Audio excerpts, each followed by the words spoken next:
రైతు సోదరులందరికీ నా నమస్కారాలు. నా పేరు గిల్లు రమేష్, విలేజ్ సుల్తానాబాద్ మండల్, జిల్లా పెద్దపల్లి.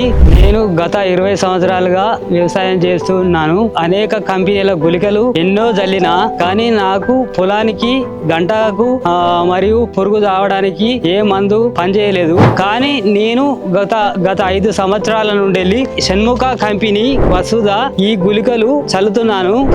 మొగి పురుగు పోతుంది, ఆ ఏరు పురుగు కూడా చస్తుంది. దీంట్లో తేజస్సు అనే మందు కూడా కలుపుకొని చల్లుతున్నాను. మంచిగా నాకు పిలకలు వస్తున్నాయి. ఇలాంటి కంపెనీ నాకు ఇంతవరకు కనబడలేదు. అంటే నేను ఎన్నో వాడినా గానీ నాకు ఇట్లా అనుకూలంగా పిలకలు రాలేదు. ఈ గుళికలు వాడడం వల్ల నాకు అనుకూలంగా పిలకలు వచ్చినాయి, దిగుబడి బాగా వచ్చింది. ఇంత మంచి గుళికలు షణ్ముఖ కంపెనీ వారు మా రైతులకు అందించినందుకు ఆ కంపెనీకి మేము ఎంతో రుణపడి ఉన్నాము. ఆ కంపెనీకి మా రైతు సోదరులందరి తరపున ధన్యవాదాలు తెలుపుతున్నాను.